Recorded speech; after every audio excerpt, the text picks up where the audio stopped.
Coming from the Caveman Studios in Buffalo, New York. Welcome to Caveman Corner with your host, Jeff. Captain Caveman! Thanks. Click subscribe and the bell. Do it now! So we just got done talking in the green room, and I actually should have asked you how to say your name. So we have with us Team Empire's strength and conditioning coach, Rodney Hohenstein. Hohenstein. All right, man. Yeah. Thank you for saving me. I was going to murder that. That's not what I was going to say. Thanks for having me on, guys. Yeah, no problem, man. So we've been dealing with Team Empire for quite a bit now. We commentate for K4. We go around and I commentate for other organizations as well. And Team Empire in the third round, they win every third round. And every one of their fighters guarantees that they're going to win a third round. And they all credit you. So I wanted to have you on and figure out what's going on with Team Empire. Why is their condition so good? What are you doing so different than everyone else is?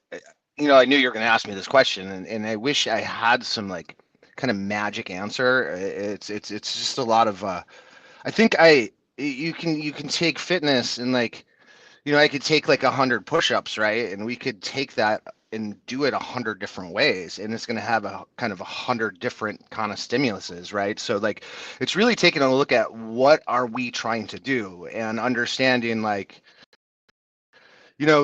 everybody looks great that first round, right? Everybody looks great, but it's when shit gets hairy, how do you handle it? And how do you handle that in everything you do, right? And it's almost like a state of mind, you have to get into to understand, I might get punched in the face a bunch of times. It may hurt, and I may be out of breath, but I still have to do my job. I still have to stay in my stance. I still have to keep my hands up. I still have to circle the right way. I still have to listen to coach.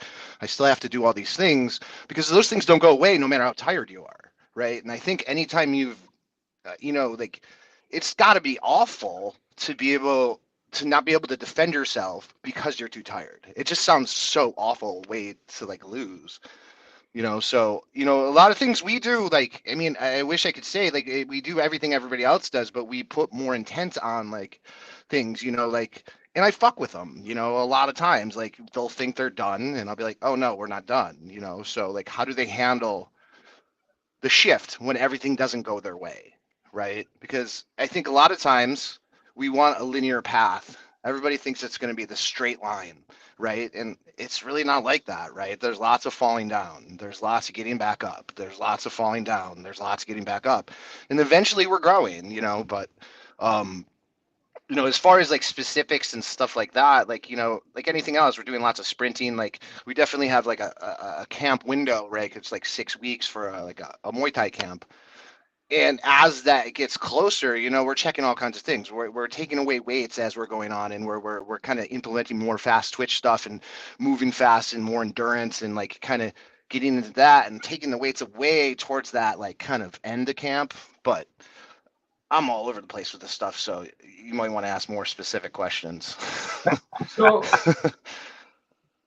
in MMA, there's so many different variables going into the fight. So every one of the Empire guys in the third round always has gas. So that means different body types, different age groups. You got old guy Dennis and you got young guys all the time. You got super athletes like Nick Walker. You got average athletes. You have they all have conditioning in the third round. Yeah. And okay, and not only that, you have to deal with the weight cut. So everyone's cutting a different amount of weight. So you have to balance the weight cut in with the conditioning. And all these guys in the third round are always fresh. Not even just fresh. They look like they're better than they do sometimes in the first and second round. Do you have a different individual plan for every athlete? What are you doing that other gyms aren't? Because other gyms have some great conditioning, but then they have fighters that aren't as conditioned. It's a constant Empire Academy. Third round win every fighter, no matter. I mean, I love hearing that. So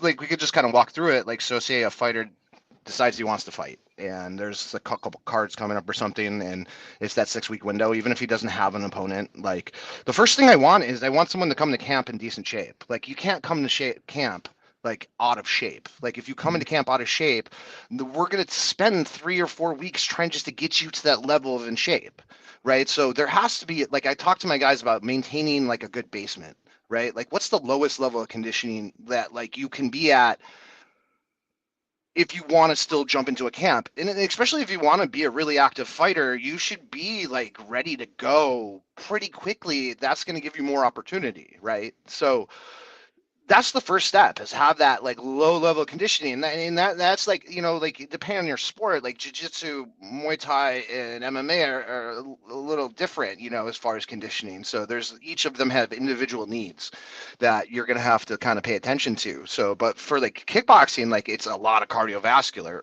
You know, they got to be doing cardio on their own. They got to be doing cardio, but also it's me recognizing like they're going to class 5, 6, 7, 8 times a week. Though that is cardio as well, and they're getting that. So like I don't have to hammer that as much, and I can start working on kind of other stuff, like, you know, and we talk a lot internally. So like we'll say like, you know, Nick Walker needs to work on XYZ, and then I'll start implementing them like in little hints within class. Like, Nick, I'd like to see you kind of pick a heavier weight, or, you know, move a little faster in this way. And, you know, when they decide to take that camp or fight, they're required to like go through me, right? Like if anybody wants to fight, they have to go through the conditioning class. So during the camp, they have to do 3 classes a week. And, you know, and I take in consideration like they're also doing everything else, right? So some of the lessons I've learned along the way is like I don't want to hammer these guys so they're so beat up that they can't learn their craft, which that's, you know, the martial art, right? I want to give them the tools to enhance that. So, you know, in that 6 weeks, you know, I mean, you know, the first week is basically hell week, like the Marines. Like it's like, you know, like I really like I want them to quit, because if they quit with me, at least we know, right? Like let's get it out of the way, you Yeah. know. And there has to build like how do you build grit in people? It's one of those things I always like ask, like how do you build that grittiness? And it's I was in the military, so like I kind of had a little bit of that when I was younger, you know, in boot camp, and I try to bring that kind of like, you know, sternness and strictness to it. Like we're not here to fuck around. We're here to get some work done. And, you know, knowing that like we're going to battle, like you're like this is not like a normal thing. People just don't go in cages and fight. Like most people run away and go their way. You know what I mean? Like so let's be ready and let's take this seriously. And I think that is that third round. And it's like if we can provide a superior product, like that means like the other gyms in the area are going to like start to raise their game, and that means like we'll rise together, right? And that kind of happens in a little way in our gym, right? As people get better, like we have all these athletes next to each other pushing each other, right? So like, you know, you got a Nick Walker next to a Cam Johnson that are like they're head to head in like some workout with sprints and some, like jumping and other things. And like you take that like there's like that competition, and there's like a little more effort that gets kind of put into that. And along with that, I also have like, you know, private clients that like I'll work one-on-one with, and like we'll identify real specific things to work with. Like so they'll be like, you know, they want to get faster, or they need to, you know, punch harder, or whatever that may be, mobility. Like I'm a yoga teacher, I'm huge into mobility, and like sometimes that's probably the biggest defining factors in people's progression is their lack of mobility. So sometimes that's what we'll work on. So it's like twofold, right? There's the class, and I'm kind of looking globally what we have to fix and like what we have to enhance, and then I have my privates, and then I'm kind of looking really with a magnifying glass, and I'm working with them like on a one-on-one basis. So okay, like so now we're in camp. We took the fight. It's week 1. It's like hell week. You know, like for like an example of a workout we do, like it would be like 20 or 30 minutes. We would do like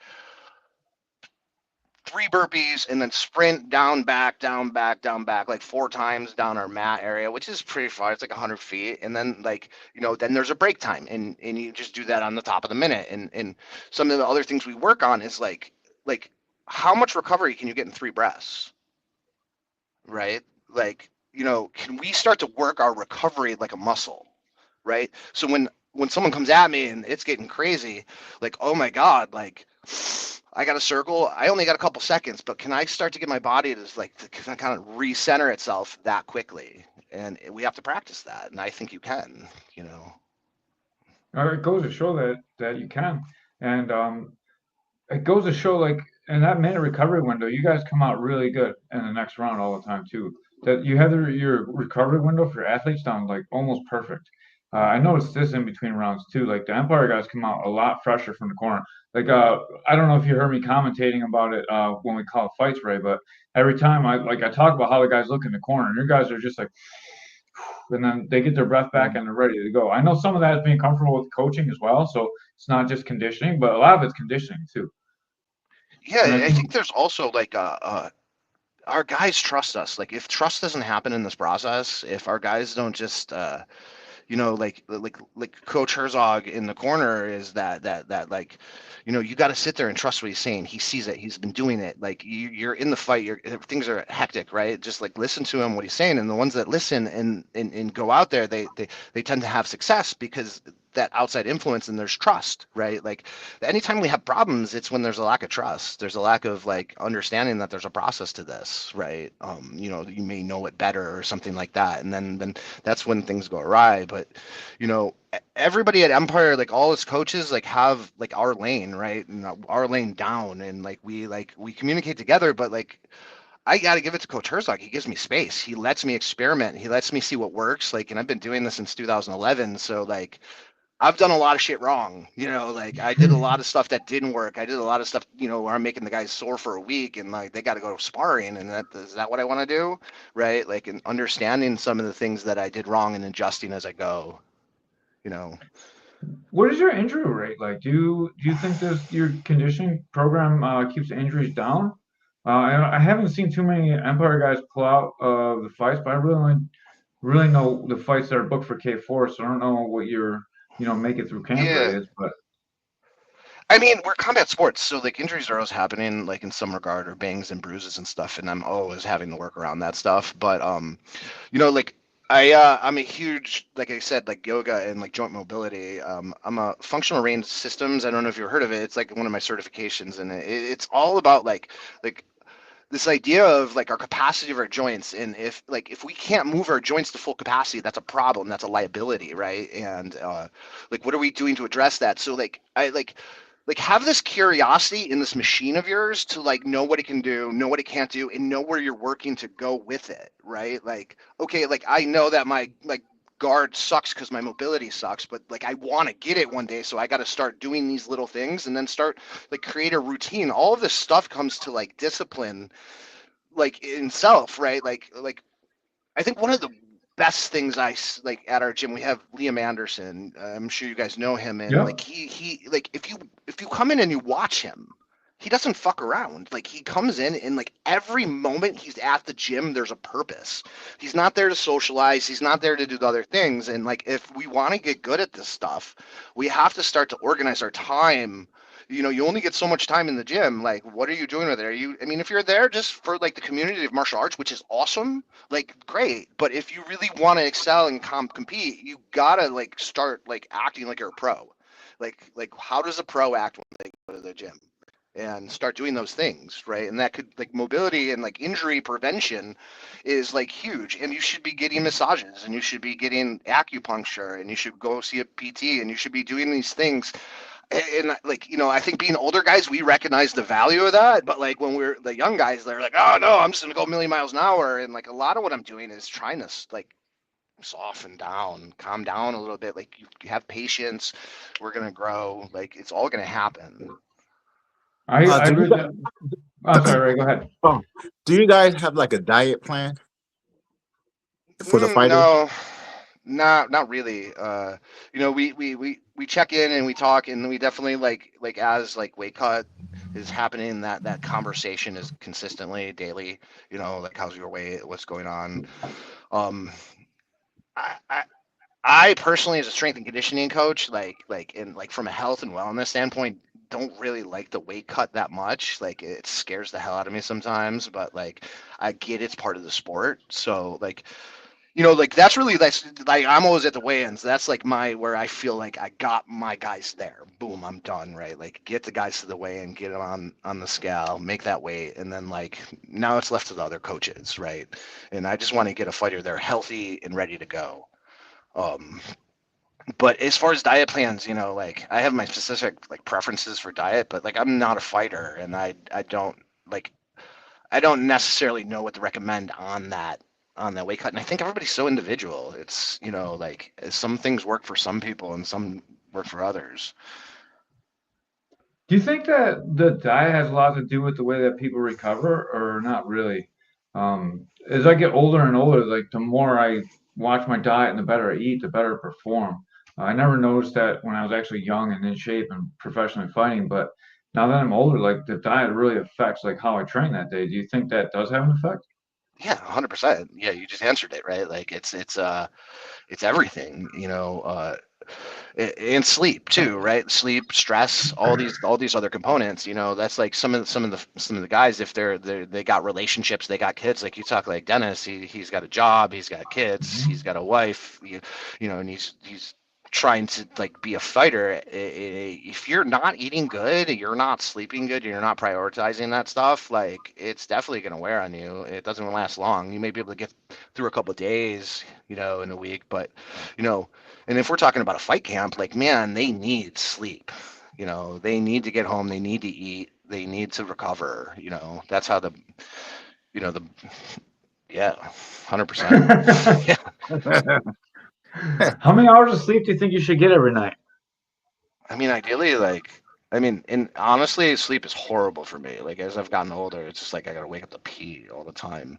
But like you should get like 8 hours, right? Like, but like Yeah. my lady, she needs 10. Like, and I think it's the consistency of the nightly. Like, what do you usually get, and what do you usually operate on, and what do you usually operate the best on, and kind of like looking at that and like, okay, like when I go to bed at 10 o'clock and I get up at like 7, I usually operate the best during the day. Like this is kind of like in yoga, there's this thing called your sun salutation A's. And it's like in the beginning of your yoga practice, and it's kind of like this thing you look at every day to just assess yourself, right? Like, how do my sun salutations feel today? And like, I see like the jits guys, they have their warm ups they do every day, and like, it's like you go through these motions to assess what is best for me personally. And I think that it was sleep, like what do have I operated the best on? I think when you're young though, you haven't had that much experience, right? Like so you don't know, and you can get away with a lot of ridiculous stuff when you're young. These guys can go out all night and still train like crazy, versus like if we did that, we'd be dead. I'm still I still suffer from lack of sleep. I get like 3 or 4 hours every night, man. Like it's Yeah. brutal. And Same like here. make it through. Yeah. Do you get up like halfway through the night and then just No, stay up, I or do you? so I work a full-time job and I run a gym and the rest of the time. So like it's just like I get up early at 5 to go to work and I get home from the gym at like 12. So You're just running, Just, right? Yeah. yeah, just running ragged.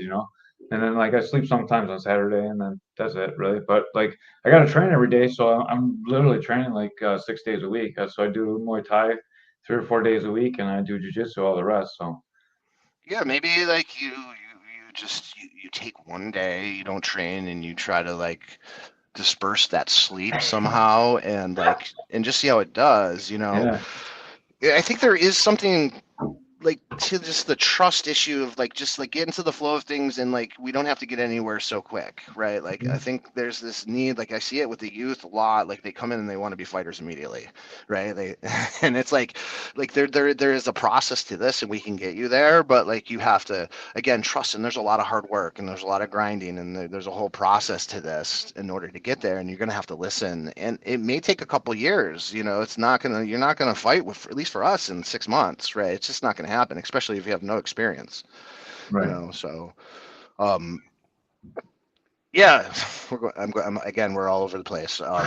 But I think and I think part of this is though, like when you can't like we're talking about performance in combat sports and performance in life and performance in anything, and it's all kind of the same, right? And like if one of these things is lagging, if your sleep sucks or your nutrition sucks or like your training volume sucks, like they're all going to have their ways of messing with you in the end, you know so but I think what is special about what we're doing and what even you guys are doing in martial arts in general is like it's not even the strength and conditioning and learning it's like the humans that we're creating in this and what is happening. Like I've watched kids turn into adults, turn into really great humans that they're like firemen, and they're people that like would save people in the community, and it gives me great purpose to like it's not just the fighters, it's everybody. It's everybody that walks through our door is like, what can I do to serve you to get you to that level, that place where you feel excited about yourself in For the sure. direction you're going for your life. You know what I mean? If that's fighting or not, we have so many people that are just like, they're just martial artists. They just there to train and grow in a craft.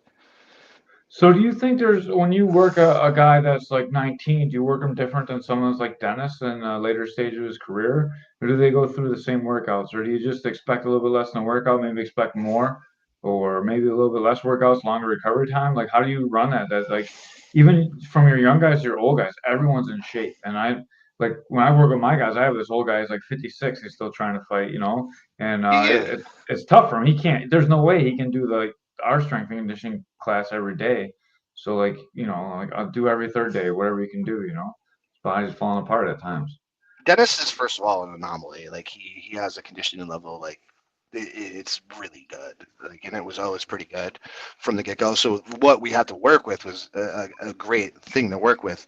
But I think also like one of the things is like in someone that's older like Dennis is like teaching them to learn how to be efficient, right? Hmm. Like and I think this happens as you get older, right? You start to learn like what matters and like don't do anything that like you don't need to be doing, right? Like everything has a purpose. Again, like I think of the Thai guys, right? If you think of the body composition of the Thai fighters, right? Like there's not an ounce of muscle on them that doesn't have a purpose, right? It all has a purpose, and they don't have anything extra.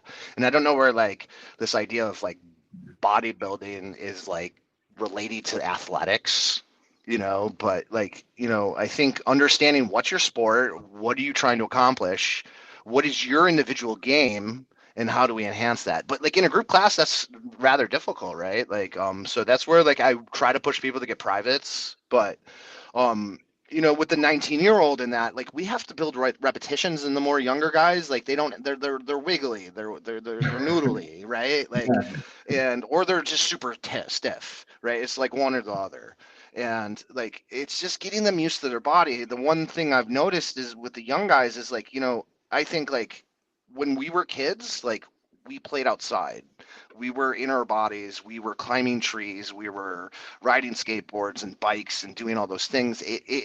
It's not as common these days. So like it's not a bad thing, but we got to take these kids and teach them about their bodies, right? And a lot of it was innate in us. Like it's just like it's just was a part of growing up. Like you went and played outside, and like you didn't realize that climbing a tree is like programming your neurological pathways for movement, right? But that doesn't happen when you're on a game, right? Like so like all those things, then that lifestyle change of how the internet and how that has happened has also affected like kind of the kind of product we get to start with as far as the younger guys, and I don't see it as necessarily a bad thing. It's just we have to start like more of a build a foundation, first. Gotcha. That has to happen, right? You can't just start learning all the advanced shit right away. You got to learn how to do push-ups. Like, do you know how to do push-ups right? Like, let's do that right first. You'd be surprised. Like, just simple things like a push-up, people like do just incorrectly or just not effectively, right? Um, yeah, I could talk for hours on this stuff. What about the older guys? What do you do with the older guys? I think it's a lot of checking in. Like, we're gonna check in with them. I'm gonna like kind of like hold their hand a little bit if I see them struggling. Like, like there's an emotional intelligence thing to this. Like, I have to be able to like see what's going on in their face, right? Like when they're working out. Like if they look like they're like, do I have to go over there and calm them down, take some breaths? It's gonna be okay. Like, but this is what I'm doing for everybody. And like, one of the things we work on is like, do you ever see in the gym and people just like and they're grunting, they're just making all kinds of Yeah. crazy noises and like in a fight, if you think about it, if you show any kind of like sign that like that got you, even if you smile, like someone hits you and you smile a little bit, right? Like that might give some kind of psychological advantage. And if we can work on that stoicism, like that idea of like no matter how much pain I'm in, I'm fine. Like our guys might be tired, right? They just don't look tired in the third round Yeah. to you. You know what I mean? They're playing the role, and I think that like acting as if carries you sometimes, right? Like it's not that they don't get tired; they've been tired before in those positions, and it's common to them, and they know what to do in those situations. That makes a How lot of do you sense. So, Go ahead. how do you feel about fighters that smoke marijuana? And does it help fighters? Um, I mean, I'm a I, weed smoker. Like, I, I I think I think with any kind of like habitual thing, like it's like, is it getting in the way of the things you're trying to get? If you're smoking weed and not going to training, like, I think that's probably bad. But as far as a health benefit, I don't think.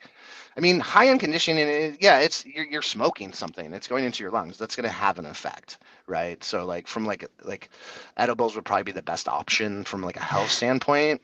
But like you got to live your life too.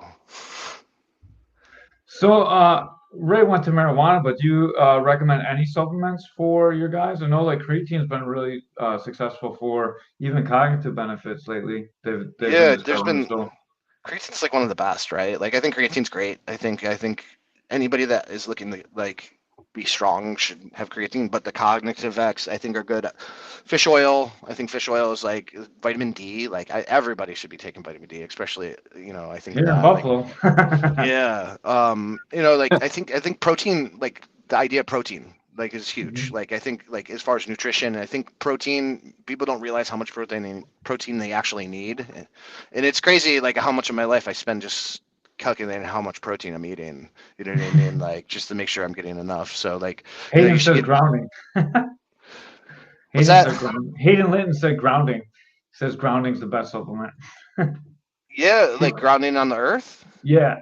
Yeah, man. Like I'm all about that. I like yeah, okay. like that like is it's actually like they say that like so your cells inside your body, and I don't know if this is right, like they get positively charged and it makes them clump together and they can't be like cells. And then when you touch the earth, like it's like the battery, like when you put a battery on the ground, the battery loses its charge, right? Like we actually negatively kind of charge and those cells separate. So like they say in the morning, go put your feet in the grass. I mean, Sounds like and if stoner talk. I yeah, don't think Buffalo yeah. got good. I don't think Buffalo got good dirt in the ground. But it's a little toxic.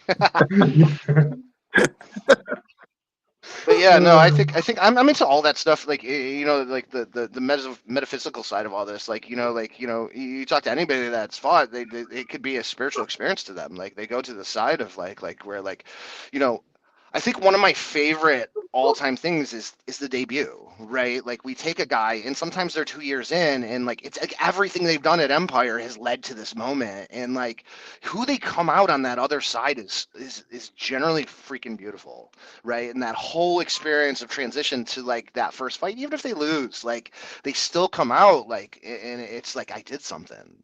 And I think as an older guy, like I look back at my life and I know that like you're gonna look back at that memory of that fight for the rest of your life. You're gonna talk to your grandkids about that.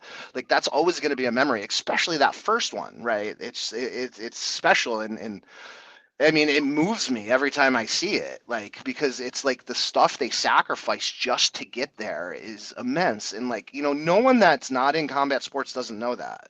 They don't realize what these combat sports athletes are sacrificing just to get that 6 minutes. You know, just to get 6 minutes of time, they're spending every day is every moment is like about like them progressing as a fighter, and they want that 6 minutes bad. They get hungry for it, and so that culture grows at our gym for sure. You know. And people don't understand, like, when you add all that emotion to that 6 minutes of time, how it drains your conditioning. And Ugh. like, it's such a statement that you guys, even your first fight people, your debuts, they come out and they're still have gas in the third round. I've had guys that like come out and are exhausted in the first round. They feel good by the third round, but like it's so hard to manage the emotions going into it too. And oh yeah, someone loved that. Jonathan Oakton loved what you just Yeah. said. Um, so is that something that you guys that you personally work on in their conditioning to be like, you're going to feel overwhelmed, you're going to have this adrenaline dump. We're going to train for that. Like you have Yeah, conditioning. I'm Is trying that to a method? program those things in, Yeah. right? Like, so like I'll do stuff in like a workout, like okay, like we're like one we did this week was like a kettlebell sequence of a bunch of stuff, and the idea is like okay, like you can put the kettlebell down, but if you do, it's 3 burpees, right? Hmm. Like you should be able to do it all, but if you do, no big deal. Just do 3 burpees. That little fuckery, right, can mess with people's head, especially in those tired moments. And I want to push that out of somebody. I want that to happen in the gym. I want to see them break down at the gym because that means like we're getting somewhere. We're getting to that person where like they're starting to come through, right? Um, what was your original question? Did I even answer that? Sort of. I asked if, like, if it's something that you guys do like Like cognitively, or if it's something you guys do physically to get them ready for the yeah, and ground. like I guess I have all kinds of statements that fly out of me when I'm coaching, like and like like what do you do when shit gets hard, right? And like this idea of like it's always easy. Life is easy to tell you what my goals are when life's easy. Like how bad do you want that goal when you got a bloody nose and your leg's been kicked 100 times, right? Like, and it's like so I can't repeat that in conditioning class, but I can get you to a place of fatigue where like okay, we got 3 minutes left in this class. This is your last 3 minutes of your fight. Like how are you performing right now in this class? This last 3 minutes, we worked the whole 50 minutes to see what you're going to do now. And let's just take a snapshot of that and like let's assess. Let's have a self-assessment. Like, what do you think you did? Do you think you did well? Is that the kind of condition you'd like to be in a fight that someone's high level and they're coming at you? And like we really take that self-accountability of like, do you think you're ready? And like, you know, we build them up from there. You know what I mean? Like, but I mean, and the problem is they get too fit. They're all getting too fit. They're getting so fit. Like I'm losing like creativity sometimes because I'm like, man, I gotta come up with more and more stuff to start to stimulate these guys because like some of these guys' conditioning level is so good that like they can actually sneak through and not even get worked because they can look the part real well, right? Hmm. But they're because they got such a high ceiling of conditioning and you know but everybody's got weaknesses and you just got to find them and you gotta I'm there to exploit them. I'm there to like make them uncomfortable. That is like what we are doing, getting comfortable at being uncomfortable, right? um so in the mental aspects, like like I'll go through and I'll say stuff and we'll talk about it afterwards and like in understanding your actions in the way you perform cognitively in those moments too, right? Like I can remember a straight moment in class where I had a kid that wasn't, and he'll know it if he hears this. Like he's a gas tank. He's just a young kid, 19, can move like crazy. He was doing burpees kind of half-assed, and it was like a week and a half before his fight, and I was like, "Are you literally cheating on your burpees a week and a half before your fight?" Right? Like just that alone like stimulated so much in him to like oh fuck I got to get my shit together and it's just like it's accountability, right? Like someone has to be looking at you and saying like okay, you say these things but now it's time to perform, you're not doing it, right? Like and I'm just saying you said it, you're not doing it, right? Like decide Yeah. what you want, you know what I mean? If you're here to not do that, just say you're not doing that and don't like blow shit up our smoke up our ass. Because again, everybody wants to be a fighter, but not everybody wants to do what it takes. Yeah, it takes a lot. Yeah. People don't Yeah. understand. And man, like this is why we try and get away the Caveman's Corner bonuses and stuff. Like there's so much that goes into like these amateur guys fighting, and they don't get paid for it, and it's so difficult for guys to compete. And we try and make it better for them because I understand what they're going through. You know, like it's so hard. Yeah, I think K4 is doing like they're it's just it's excellent, and I think like the gyms in Buffalo, I feel like everything is just getting better every time. It's better, and everything is growing, and everybody the niches are getting worked out, and like everybody's kind of figuring it out, and the product seems like it's getting better. Like and the longer the days you can come in like not have a lot of experience and kind of get away with it in a fight. Like you got real challenges, ahead of you in these fights, and it's a testament to this area, and that's what I'm talking about. Like we can raise each other up, right? Like I really do think I don't know whatever happens like in our gym, but like martial arts. I feel like it changed the world, right? Like what, like we have this like wild group of people from all over the place, and we have this like one thing in common, right? We want to learn this thing, and whatever reason anybody came there, they're just like learning these crafts, and like like not for nothing, you go to jiu-jitsu, how many times did you die that night, right? There's this humility that has to happen, and through that humility, like people are going about their lives, and then they're taking that about, and that ripple effect, that stone in the water and that pebble, like and I've been doing this so long, I get adults bringing their kids to us, being like, "This place changed my life. I need my kid here," and it's like, I think sometimes we look at changing the world in like this one big swoop. I think we're doing it, and I think like in a lot of like what you guys are doing, like martial arts in general, it's like creating that humility and humbleness, but also building you up, right? It's allowing you like I'm gonna walk tall, right? And I don't know. I think it's such a beautiful thing, don't you? Like, I mean, I think it's beautiful. We even had a wet proposal at the last event. We had that wasn't guy that proposing. amazing? Yeah, that was awesome. Keenan Hines, man. Yeah. Time proposing at the in the I cage. had to That's hold back crazy. crying. Like I was like, oh Yeah, my God. Yeah, I had a I didn't tear know that coming was down going to my eye. happen either. That's crazy. Yeah. I almost didn't go Did in there and anybody know that interview was him. gonna happen? Was that No, no one knew. I didn't know. I went in there and interviewed him just because he got the knockout. You know, like we're trying to get the show to move on. At so many fights, and like I like Keenan a lot, and he comes into my gym and we bang it out sometimes. And I know he wanted to say something. He was like kind of hinted at it when we did the like podcast before. So I wanted to go in there and interview him. I had no idea he was going to propose. That's so Yeah. amazing. yeah. Yeah, I mean it's freaking magical, right? Like Yeah. and So go ahead. I got another question before we go into the marriage stuff.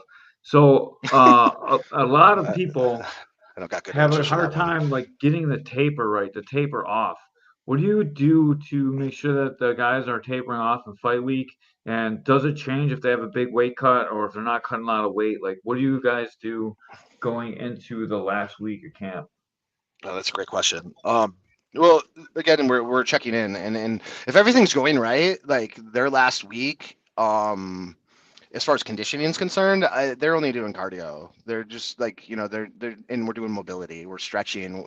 I really want that last week to like really rest the nervous system as much as possible because they just went through 5 weeks of like just banging, right? Like so lets the body recover to its full extent as much as we can. Now, if someone's got to cut a lot of weight, that just changes everything, and that becomes stressful for everybody. But like that happens sometimes, and I'm doing cardio. Like we're doing a lot of cardio. We're doing a lot of like riding the bike, like with suits Mhm. on. I like I like I don't like just long blasts like hours, right? Like I don't think that's great. I like little intermittent periods, like 15, 20 minutes, take a little break, 15, 20 minutes, take a break, making sure that like your system is handling all this. And it can be scary sometimes when people are like really pushing it, you know what I mean? But we don't go there much. It doesn't happen very often. Our guys are pretty good, and I think it's a testament to us coaches checking in. Like we're checking in to make sure if it seems like it's not going good, like we're like, okay, like, but sometimes, it's just harder for some too. Some people can't get the weight off as easy, but uh, Coach Herzog deals with them a lot in that. Like that's really Mhm. like they do water loading and stuff like that. And I don't know the details to that stuff. I kind of stay out of that. Gotcha. I it's it's crazy. It's crazy what these guys go through when they have to lose like 12 pounds in a week, Yeah, right? I generally came in like 10 to 15 pounds lighter on fight week, and I cut that the last day or two. So like my How fight would you week do was it? me. I water load, so I'd be like 8 to 10 over, and by the time I water load, I'm like 15 over, and then like I'm just doing like light cardio and getting lots of reps in. Like so, if I'm weighing in on Friday, my I have a regular schedule. I won't spar, but I'll do like lots of drilling Monday, Tuesday, Wednesday, and then Thursday and Friday is just a weight cut. So I'll cut like 8 Thursday, and then Friday just cut the rest. Generally, just sauna and bike. Like usually by then I'm too shot to like do the treadmill. It's like too much energy. So like I just get on a bike, pop a sweat, hop in the sauna for 15, 20 minutes, come out, lay on the ground for like 10, and go back on the bike till I cut Yeah, cut it out. yeah, it's just wild. What weight would you fight at? 45, 45. sometimes 35. Like I made 35 twice. That's like really light for me. Wow, I generally walk around like right now I'm probably like 162, but like 162. I'm lighter now because I lost a little bit of muscle mass from when I was fighting. Okay, cool. And what would you say like your biggest gap in your fitness is? Like in your conditioning, like when you play, like when you look at your game, or like where you stuck? Where do you think? Like right now, Yeah, yeah, yeah. or right now, mobility. Like I see a PT, I'm working on my mobility, like just getting through stuff. Like my shoulder range of motion is a little bit lower. My squat's terrible, so I'm working on all that stuff to get all that stuff a little bit more back. Cool. Yeah, yeah. Yeah, I had like ACL twice, and I don't have meniscus, and like so I got some stuff going on in there to make some of the stuff harder. Yeah, some of the functional range system stuff is really cool for jujitsu and the guys, and just working like strength within the ranges of motion. Like Yeah. jujitsu's wild too, because there's not many sports where like like your calf strength, like, or not your calf strength, your hamstring strength matters, right? Like that Yeah. curl, like that hamstring Uh-huh. curl, like, and that isolation of that, like that's such a unique thing that doesn't, like, you don't need that in many different things. But in working different things in like those kind of ranges of motion, if you think of like the muscle, right, as like a curve, right, most people work the muscle out in the middle. Like, so if you like a bicep, right, like they work it from like here to here, but there's like this range and then there's Hmm. this range, right, those end ranges of the muscle, like, and we tend to miss those. So like trying to like implement more stuff that at that lengthened position, like how strong is my bicep there, or that closed position, how strong is it there? Same with the hamstring. You could like kind of start to work stuff like that, squeezing like little balls back there and stuff like that. But that's definitely part of that functional range system stuff that I was doing. And it seems there's like just the libraries of stuff to like tools to use to strengthen stuff. It's pretty cool. That's amazing, man. That's really Yeah. cool. So So go ahead. I'm sorry. yeah, like how many days? So like in a typical week, how many days do you like work out fitness wise? Usually, like for me to work out fitness wise, I have to wake up early. So I've been going to the gym and like strength training like 2 days a week, and then on the weekend, Saturday and Sunday. So Does like that happen four. every week? Yeah, well, not every week, but almost every week. Unless Okay. like so in the weeks like when a week where I have a fight and I'm out like super late, Friday night and I don't get my recovery on Saturday, like I probably don't go to the gym like that Monday when I wake up because I'm just shot from the weekend. But I'll still do Saturday and Sunday religiously, and then like I try and do Monday and Wednesday as well because it's the best days for me to go because from the gym. So I do usually Monday, Wednesday, Saturday, Sunday in the gym. How do you choose what to do when you go? I just cycle it. So like I'm doing like a typical bodybuilder workout because I right now I want to look good because I'm Okay. selling a gym, so I want to look good for the gym. So Yeah, yeah, I I'll get just it. break it up. Yeah, like chest, shoulders, back. I'm a Like trainer, typical. right? Yeah. Yeah, like I can't look bad because I don't want to be like a fat black belt, like trying. Oh, come to my gym. Yeah. So it's really not for it's no longer. I'm not like doing like I would normally do like circus to train. It's just like bodybuilding, lifting, really. So I A look little good. aesthetics and like, yeah, Yeah, a strength. lot. Like, It's all aesthetics, really. well, I think it's like having like muscle mass is super healthy. You know what I mean? It's Yeah. something, especially as we age, like we want to maintain muscle mass. Like most old people, like one of the problems is falling down, like hips, stuff like that. And Yeah. like that's also like something like I like to talk about too, is like, okay, your fight window is a certain period of time, right? And then it's like, what's after that, and like what's our movement life after that? I see so many times like fighters like at our gym, as soon as they're done fighting, they just stop. They just stop doing everything, and it's like, why? Like, you know what I mean? You can still continue this kind of pursuit and like martial arts and keep going, but it seems to be like that. I don't know. Is it a hard transition coming from like a fighter that's real active to like just a fighter that's, now you're just, you're going to sparring, you're going to the gym 3-4 days a week, but you're not in that training mode. Is that like a hard transition? For me, not really, because I have a gym that I own, but I think I would if I was just hanging out at the gym. It'd be like hard to be motivated. Now, like I'm motivated to be the most in shape every time, anyways. Like because my gym, so I want to be like the last one working on the mat. So, it gives me a lot of motivation. But if I was just at someone else's gym, I just come in and hang out and work out when it's fun. And when I got tired, I go sit in the corner, like Yeah. like Ray does. Yeah. Ray, how many days a week do you work out? Oh, none. No, I do 3 days a week. I do weightlifting. Okay. How do you decide what you do? Do you have like a routine? I do the same thing every day. Dumbbells. I do the chest, um, biceps. I do squats with it. I do the same thing every day. Yeah. Look, what about like your rep schemes and like that? Do you play with that, or is it always the same rep scheme too? Oh, it's the same rep. Yeah. So these are the things we can do. Like these are the little tweaks we can do. Like, okay, like you can take the same workouts you guys are doing and you could just tweak them in little ways, right? Like, okay, say we're doing dumbbell bench presses, instead of doing 10 reps, 5 sets, right? Do 50. Yeah, so Once, like I right? Like, once a month Yeah. I change. Is this like that's why I got here? This is like so I generally try and do increasing strength training. So like I'll add more weight, like start light and add up more weight and try and increase my strength that way. And then after 4 weeks, I take a week and I just do 10 sets of 10 with like 80% of my max rep. And I do like a minute and a half break in between each set. And then kind of I like shock the superset it. body. Yeah, and I'm like, dude, I'm so sore after that, and I go back and I feel like it helps me gain a little bit of strength in that week, like just changing it up.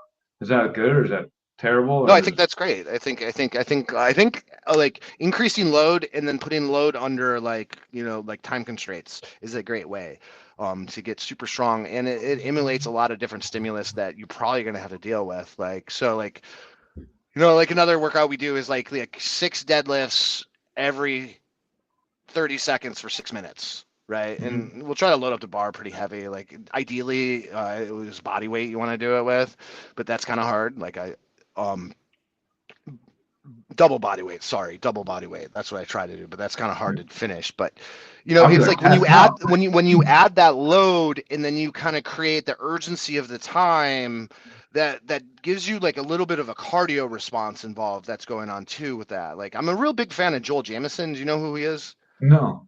So he was like Mighty Mouse's strength and conditioning coach, and he's real big on energy systems too. So I'm always kind of like kind of keeping an eye on not only like what are we working physically like for muscles and stuff, and like how am I fatiguing the body that way, but like what energy system I'm in, like that like cardio level, right? That like sprinting is that like I can't breathe, I'm going Mach 10, versus like that low level cardio where it's like you're circling, you're just kind of doing your thing, right? They're all different levels of cardio, and we got to kind of approach all of those levels, right? So like I'll create, there'll be like workouts like that where we're lifting something heavy, but we have to keep on doing it.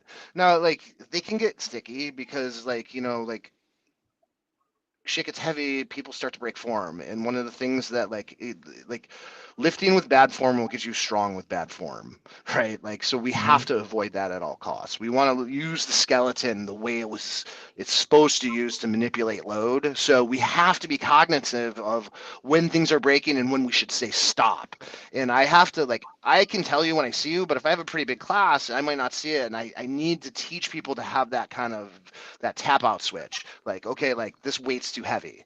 Like, let me take a little bit off, because everybody has to judge that. And some days are different, right? Some days you're lifting weights, you're like, man, this shit just feels heavier today.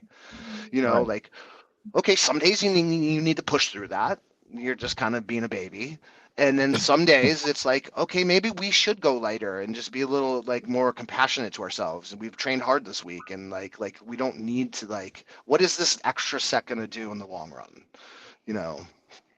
So Joe Rogan talks about the best way to gain strength is I forgot whose program it was. It's some Russian cat. Like you lift real heavy, and then you take like 4 minutes off, and then you lift real heavy again, like It's such a maximum weird, recovery. it's like best way to, but it's such a weird question. Like I think strength's like such a relative thing, because it's like, what does it even mean? Like strength in like someone could be strong in like a bench press, right? Like, but that's such a linear plane, right? Like tell me jujitsu is linear, right? Like you got to be strong in so many different ways, right? So like if we're just working on strength in one specific pattern, we're setting ourselves up to be not strong in other patterns. So we have to be looking at all these different patterns that we're doing in our crafts to make sure that we're strong there, because life isn't linear, right? Like, and I think it's hard, like I think like the progression of load is where you kind of measure some of those things, right? Like, if someone's moving through something really quick and I'm like, they don't look like they're getting fatigued, they're not showing signs of sweat, I'm like, you might be using too light of a weight. Like, we might need to increase that. And as a coach, that's my job, like, to keep on pushing them and make sure, because lots of times they want to move fast, right? So a lot of times it's like, hey, let's move a little slow, let's move a little slower and add more to the load. We know our time is going to be a little less today, but we're moving heavier loads, so it's going to get us stronger. Um, like before I was doing like training fighters as far as strength and conditioning, and I was just like, I came from that like old school kind of power lifter, like just linear progression. You keep on adding to the weights, and you keep on going deadlift, bench press, squat, like, just and I love all those movements, and they all have purpose. But like that linear progression and chasing numbers, like it's not necessarily like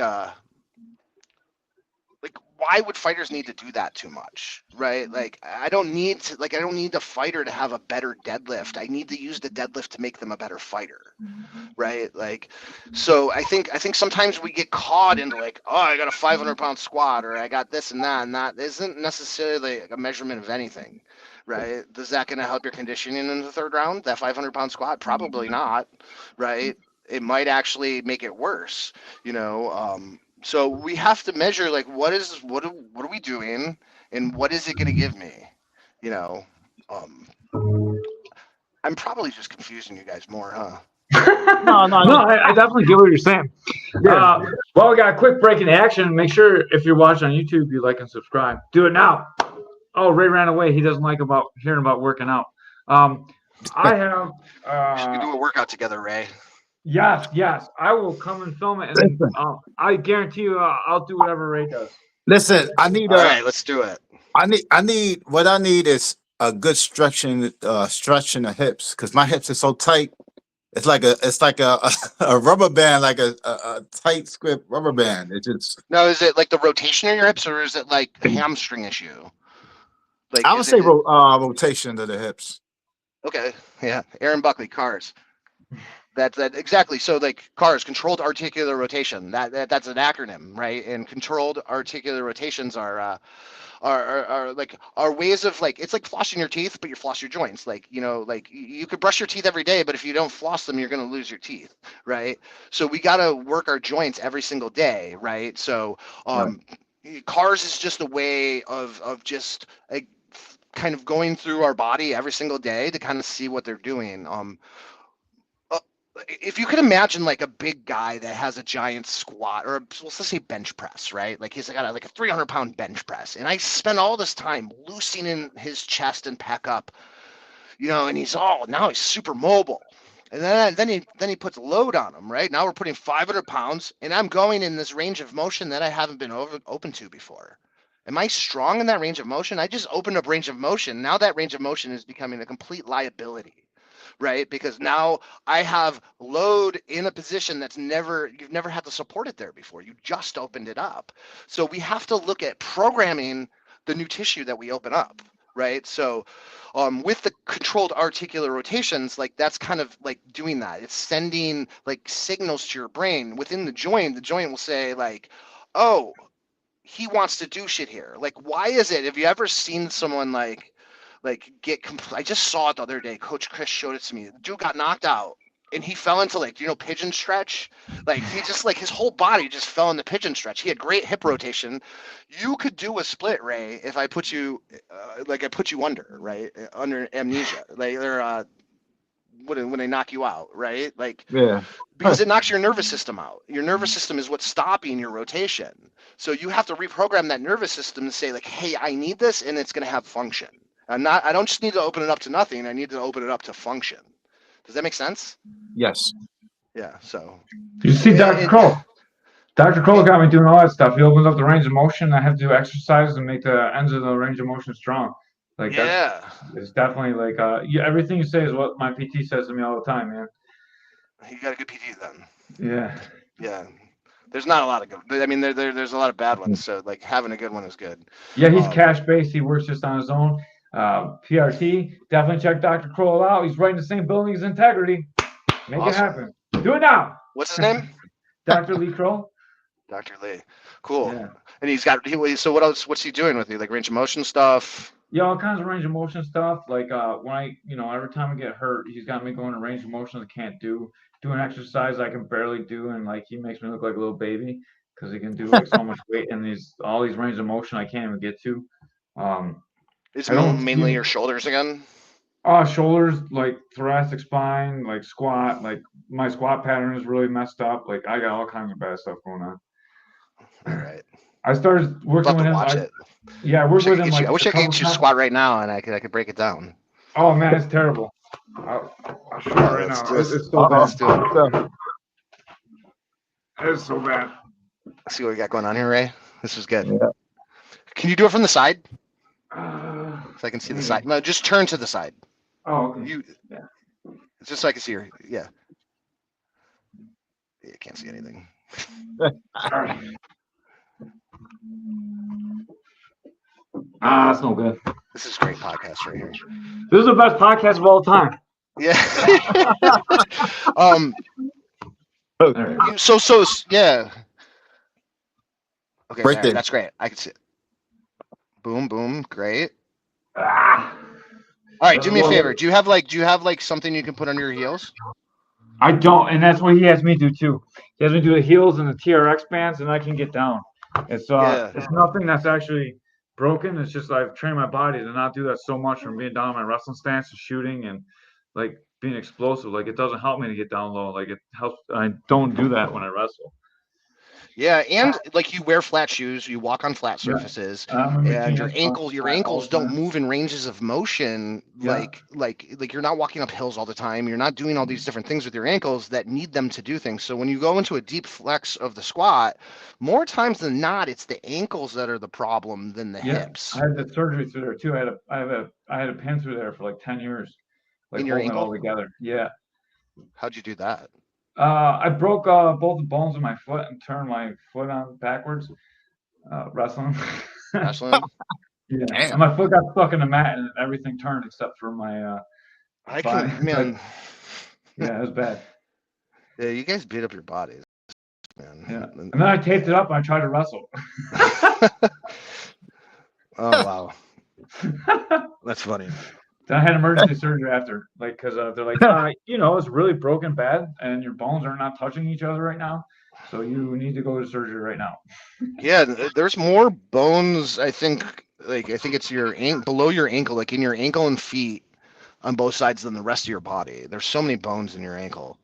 Yeah, I have one right here. An ankle. Look at that. Like it's just there's so much going on in there.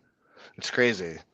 But now it works really good. So when people ankle lock me, it doesn't really move. So like it feels pretty good. And it's hard to like toe hold me on that side too.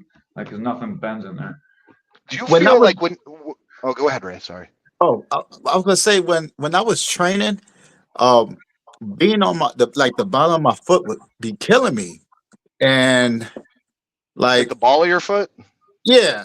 So what I did, it was killing me for years, and it was hard for me just standing.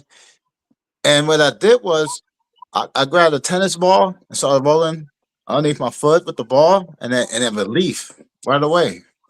Nice. Yeah. Well, one of the biggest problems I see in people is like fallen arches. And I think as a trainer, it's been like it was one of the aha moments because like a lot of my trainer peers, they're training guys in gyms with shoes on, and I'm training guys with no shoes on. So like I get to see like the fallen arch on people, and you can actually see what happens. Like if you look at someone with a fallen arch, like the inside of their knees start to go down. So everything on the inside of their legs, so their knees start to turn. And that causes all kinds of problems. So like I'm a big component, like putting like a tennis ball on your feet, like and doing different exercises. Like you could squeeze a towel, like you put a towel on your feet and you squeeze it, and that helps build that arch nice and strong. But that arch is the support of the foundation of everything you do in Yeah. life, and right. And unfortunately, like modern shoes suck. Like they have closed toes. They like you don't have room for your toes to spread to actually do what they're supposed to do. They have like these huge arches and all kinds of weird springs and stuff. And really, like it's better to have more of like a barefoot style shoe, like, and it's awesome. Like having a gym, you probably are in bare feet all the time, and that's like a huge benefit. Why do all like really good fighters have flat feet? If that's a But they problem. do. I see it all the time. And it drives me crazy. Yeah, that back foot is always flat. Like, Yeah. I don't know. I wonder if like kicking like so much after you kick that foot on enough things, it just like it breaks the arch. Maybe.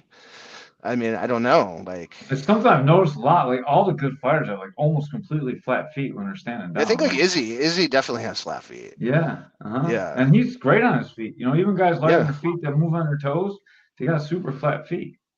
yeah. I wonder if he has knee problems. Probably we all got knee Yeah. problems. Well, not me, but my knees have been generally healthy. Like, yeah, but I think like if I'm trying to fix somebody and they have flat feet, that's like definitely like maybe you can't raise the arch back, but you can definitely get that arch stronger, and you can like have it from stop falling. You know what I mean? Because it's everything can fall, even the ankle, and I don't think you need to have flat feet to be a good fighter. Maybe you do. Maybe you do. All right, man. But So yeah, let's start closing down. We're over an hour. Why don't you yeah. shout out how do people get a hold of you to train with you if they're in the area? And what area are you in? Yeah, I'm in Rochester, and I mean, I'm on Instagram, Wandering Soul 108. I'm on Facebook, Rodney Hohenstein. It's right there on the screen for you. And just hit me up. I'm definitely looking for people that want to train. Like, I'm not looking to train people that like aren't ready. So if you contact me, like we're gonna get busy, we're gonna get to work, and we're gonna identify things, and I'm gonna keep you accountable. So, and I'll always do that. So, and Ray, when are we gonna work out? Whenever All right. I'll weekend. be there for that. I promise I'll do more than Ray. Body Yeah. weight equivalent. Have me come to your Quite a bit gym, bigger and, than and, me. and I'll come and I'll host a little workout. Yes, I would The love three of that. us will do it. Oh yeah. Yeah. It'll be fun. Oh yeah. If you come, we'll do a Rodney Hohenstein seminar. Yeah. Yeah, man. Yeah. Empire conditioning. Yeah. Do you have kettlebells and stuff? I don't, but I can get some. I could Yeah. still. Cool. Yeah, I would love to. Anybody that like wants to, a workshop or something. Unfortunately, I can't like really privately train any fighters outside of our gym. That's definitely like something I just can't do unless they're kind of like out of the network. Yeah. But like I definitely could like, share secrets and show like, just how to lift properly and stuff like that. I So promise that we'll never fight.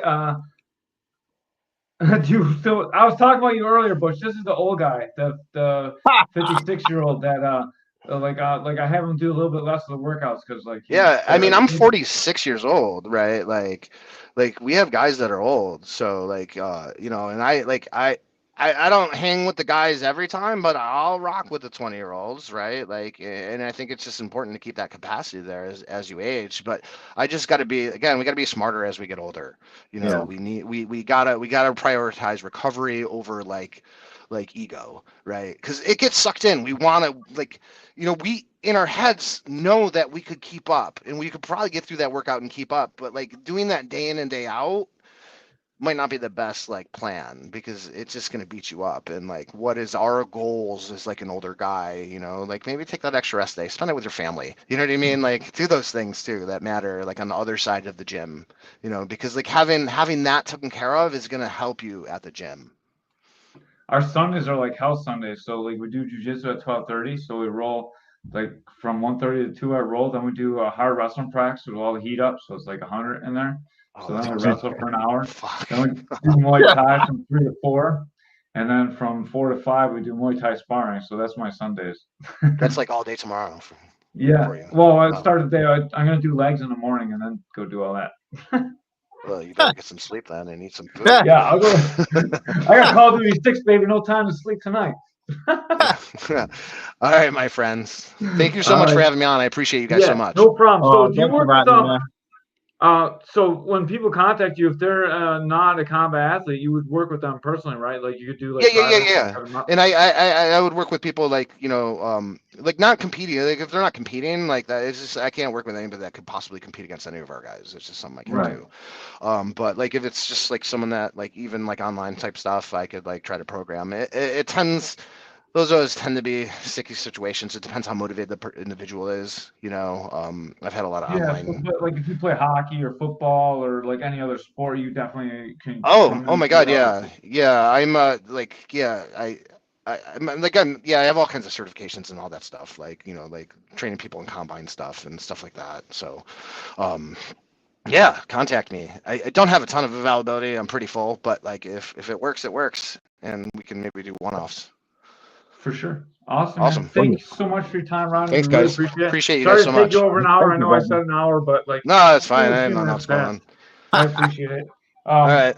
Thank you so much, man. Yeah, Congratulations, Jeff, Ray. K4 3-0. You guys did an awesome job. Everyone, you won Oh, every third round for the last 3 dude, they were so K4s. good. That was Yeah. great. Man, I wish I could see the strike counts for those 3 fights. Like there were so many strikes thrown. It was good. Maybe someday I'll go back and count them all, but I'm not that. Yeah, I'm we'll not get there that someday. We'll have a that much of a statistician. K4. If I didn't have a regular job, I would definitely do that. Yeah, Thank you it's so the much for your future. time. Yep. Thank you for Caveman's Corner. Remember, if you're watching on YouTube, like and subscribe. If you're watching on the channel, make sure that you like and subscribe. And we are also, someone just subscribe. Thank you so much, whoever that was. And we are out.